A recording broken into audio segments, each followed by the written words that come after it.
It's Mangapla up against Colin Gully. Finally, the two sides will come together and one will win their first RFL flag. The clubs have already gone head-to-head this week at the media call. Let's have a listen to what the protagonists had to say. Completely different squad. We lost a few players in the off-season and we've probably a lot younger side.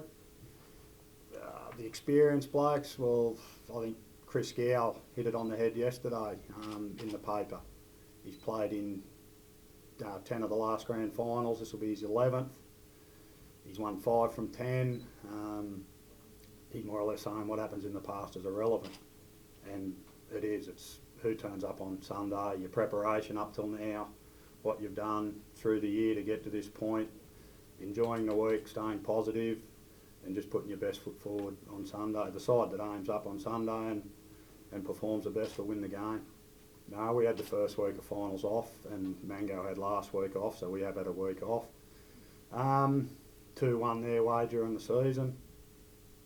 Same thing, whoever performs on Sunday and aims up. No, I had high hopes. Was pretty excited about the young list that we had coming through, and we'd actually blooded quite a few the previous year. We'd probably been written off, but I don't take much notice of what happens outside. That's for other people to comment on. We can only control what happens in our own club. And yeah, we were quietly confident that we'd figure in the finals. I think I said this to the players 3 years ago. I think the better we go, the more difficult it's going to be when it matters. It's always going to be tough. There's a hard luck story with every premiership, and there'll be one for us. And I still don't know what we're going to do exactly yet. We'll see how training goes tonight and Friday night. So you guys won't have anything to go with until probably after training Friday night is when we'll finalise things. Yeah, so that's just part of the deal. Yeah, I think just on a loss, I think a loss can jolt you into action. And as a coach over the years, I think you actually do learn more from a loss. You might think I'm mad by saying that, but actually when you get beat, you've got to really address certain things. You've got to have a look at how you played. Whether we were complacent or not, I'm not sure. We were coming off a week off. Our form had been pretty good. We played pretty well till half time, and we're outplayed after half time. And that's why we had to front up again last week. But yeah, it certainly jolted us into action. And last weekend, luckily for us, we had a second bite of the cherry and we were good enough to get through. So.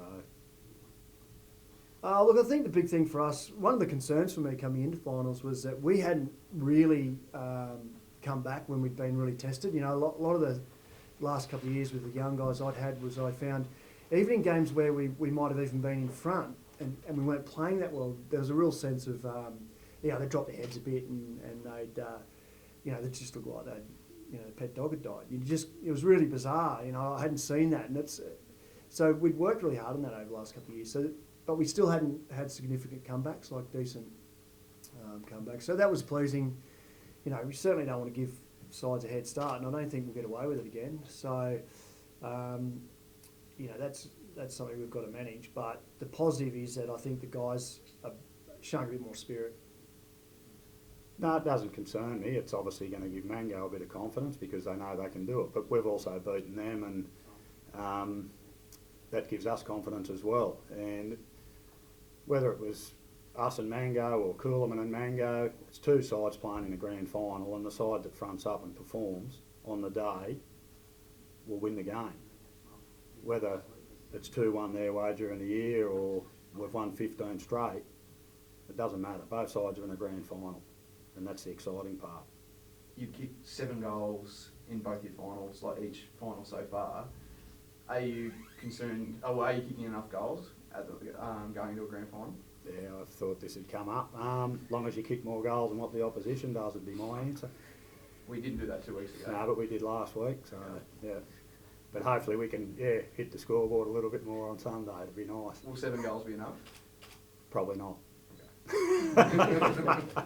If you look at the trend of the AFL at the moment, you're better off giving the opposition a start, aren't you? Everyone's coming back from behind. You've got to play 4 quarters, and that's the bottom line. And it's a grand final. I'd say it's probably going to be tight. It may not be very high scoring. Grand finals can be, quite scrappy, quite defensive, and a real, slugfest. So, I don't think you're going to want to let a side kick easy goals at any point in the game. And so definitely obviously we've discussed our starts, and we want to make sure that we can get a better start. Team focus. 2 weeks ago, we didn't get enough ball forward. We didn't, for a quarter and a half, the ball was played in Mango's half of the ground. And I thought our defence stood up very, very well. Last week, we probably had a bit more of a defensive mindset. We'd lost one of our key backmen, and we had to swing sort of things around a little bit, so we went a little bit more defensive.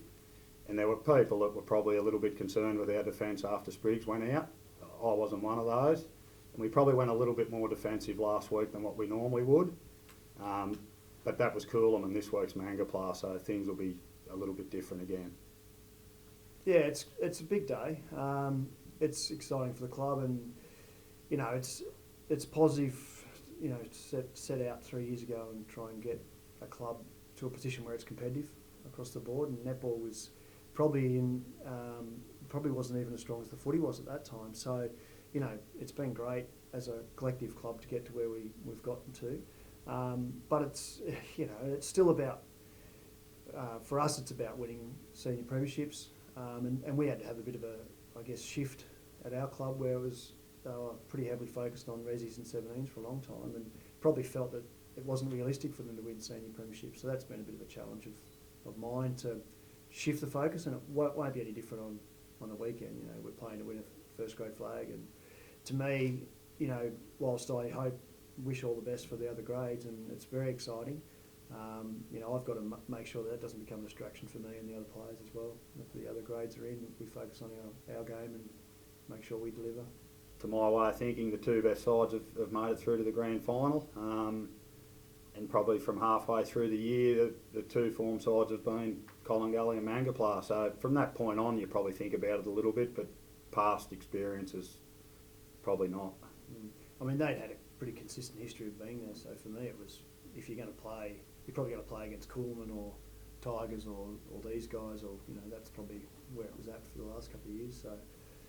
Yeah, look, I think as Sparks said earlier, you get to grand finals, I think their record's exceptional, and 50-50, at grand final level, and the two that I've played in 50-50, and it does come down to that, and I think a lot of people I speak to at Mango, the older guys that I played with played in a lot of grand finals and a lot of premierships, and they know the deal.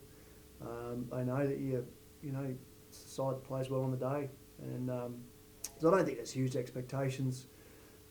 Certainly, people are pleased with where we're at as a club, and the supporters and the volunteers are quite happy with where the club's at. And if you look at the big picture, it's pretty positive. So, I don't feel that sort of pressure. It's probably more the pressure I'm putting on myself and the players. And there's some guys there that really deserve reward for hard work and years of probably being, getting their asses kicked. So. That's probably where the pressure lies more within our own group. Sparks, will Jeff Spriggs play? Yeah, I'm confident he will. We'll make a final decision at about 10:30 Sunday morning. He'll train lightly on tonight. He'll only be doing straight line stuff. He'll do a little bit more on the Friday. I'll pick him in the side and make a final decision on Sunday, but yeah, quietly confident. We put him through a test last Sunday and he wasn't ready, but he's getting treatment every day, and I'm confident that he'll come up. What's he got to be for you to play him on Sunday? He's got to be close to 100%. He was probably 70% last Sunday. It was strong when I was coming through. Collingully and Mangapla were a huge rivalry, so we're talking in the 80s and 90s. And a few of the old guys have sort of brought it up, but I don't think it's relevant. My team have no idea. They don't know it. And I guess that we've never been competitive enough at RFL level for that sort of, those rivalries form from success and playing off in grand finals, and having that repeated history. Whereas in recent history we haven't had that. So I found Colin Gully for us over the last 3 years has probably been the most difficult side that we've had to play. Their list changed a fair bit this year, and ours is, my players have grown up a bit, and so it's probably been a more balanced situation than what it had been in the past. It's going to be one of those sort of, as Spark said, and it might not even be who turns up and plays the best in the day. It's who plays best at the right time of the game. We don't know how that's going to play out. Yeah, the old blokes still carry on a bit. Don't worry about that. But yeah, it's not what it used to be, and I think it'd be the same with your Ganmain and Coolamans. It's more the older generation. Footy sort of changed a fair bit. There used to be a fair bit of probably more stuff. Footy's changed. It's still hard and tough, but all the rivalry and a lot of stuff that used to go on probably had a bit to do with that rivalry. So there's still a rivalry there, but it's nothing compared to what it used to be. The old blokes like to sort of pump it up, but Yeah. and that's all great too. So Don't know. Tell you Sunday night. No, I don't know. They're hard to read, a lot of these young guys, and yeah, mate, it's you don't know what they're going to do. The beauty of them is that they are maturing and they're getting better every week, and that's been the case certainly for the last 3 years. And I've been lucky that a lot of those guys that I started with at some of 14, 15, 16, they have grown up, and getting to know them pretty well. So, and that reflects in their consistency, their performance is getting more consistent. But, with a young side, and Sparks got a young side, I think there wouldn't be much difference in the average age of the two sides now. There can be some variables, and it's similar to your netball team, that they can win your matches. They're brilliant, but, sometimes they're really unpredictable. And I think that happened a little bit in the game, the Coolman game, and both our finals so far. I think a few of the young guys took a little bit of time just to adjust to the situation and then find their groove. What's he been like to coach, Shane? Matt Kennedy, he seems a very level-headed and mature sort of footballer for his age. Have you enjoyed coaching him, and what's he like? yeah, we've got a lot of young blokes. They're keen to learn. They love their footy. You watch them; they've always got a footy in their hands. They're footy families, the Perrymans, the Kennedys. But on young Matty, yeah, he's a ripper. He's a very good player. Like last year, 16-year-old last year, and I reckon we played 4 finals, and he probably was our best player in the finals. So that tells you a lot about, how good he is and what he can do. He's hard at it. He's a ripping young fella. So he's great. He seems. Late last year when we lost a fair few players, and some good players as well. We knew we were going to have to pick up a couple of mature players to be genuine contenders. And I'd been talking to Cole for 10 years. Literally, it was that long. Like, I talked to him when I was at the Tigers and tried to get him back then, and it just I'd almost this year kind of wasn't sure whether I was even going to bother, and we went down the process again, and he's like, yeah. So it's been huge for us. It just gives us that maturity that we lack, and then Mitch coming on board was a bonus, really. And Petty's, he's been super consistent for us as well, and it's given us that extra toll. And so look, they are important, very important, and I know the beauty of Cole is that he's only doing it because he wants to win a flag. Like, the only reason he's come back to play at Mango was because he wanted to win a flag at Mango. Yeah. Goals from elsewhere? Yeah, I'd say so. Yeah, we've had a pretty good spread of goal kickers throughout the year. Obviously, BJ won the goal kicking and is a good goal kicker, but yeah, there's other blokes up there that can kick goals. We've even got the option of, if we need to or we want to, we can push Brad Aiken forward pretty quick as well. He can kick a goal pretty well. Yeah. On the last win over Gully. No Brad Aiken, I think, that day. How big a factor will he be in your preparation this week?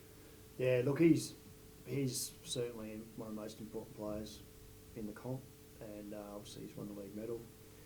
And look, if he gets off the chain, I think I was away the game that Gully beat us out at Mango, but apparently he was hugely damaging in that game. And we had a plan for the other week, and a bit surprised. We didn't know until we were in the huddle on the ground that he wasn't playing. A runner came out and said that he wasn't there. So I think it was a big impact on the result. And I don't think the result would have been the same if he'd have been there. I think we mightn't have got away with it, given that big a head start. So no, that's definitely a factor. Have you ever had the sense, Sparks, that some of your blokes might rely on Aho a bit too much, or maybe don't look for other options? No, I probably fielded these same questions last year with Get, but Gav was fielding a week ago, wasn't he? yeah, nah, not at all. Completely different forward structure. Our forward six this year compared to last year is completely different. I don't think we've got Aiken's gone back to a back flank, and we weren't supposed to do that. That wasn't going to be the right thing to do, but it's probably turned out not too bad. But our forward six is completely different, completely new forward line. I'm not sure what the stats say, but I think we've scored pretty well throughout the year, and you just got to score more than what the opposition does on the day. It doesn't, whether that's 10 goals, 12 goals, whatever. And what have you made of Sandbrook and Danaher from what you've seen of them this year, and do they factor much in your thoughts this week? Definitely, good players. Probably like an Aiken for us. They've been there, done it.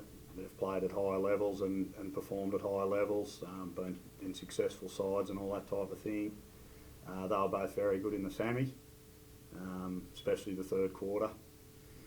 They're good footballers, and you've got to respect that. And you can't just let them off the chain. You've got to put a bit of time into players of that ability for sure. Blokes used to be able to say to their wives, "I'm going to footy, catch it." You can't do that anymore. So there's this compromise, and I think a big part of it. And I know,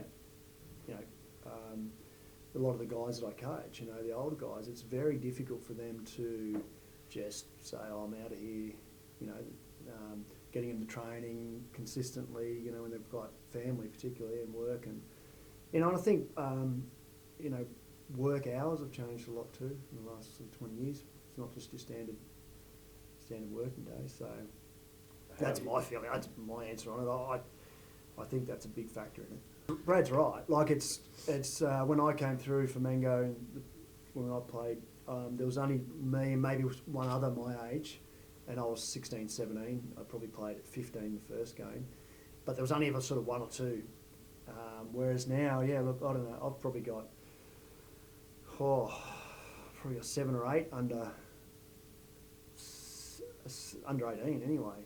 Yeah, I reckon there'd be that many in the side, and we're the 2 top sides, and we've probably consistently got that.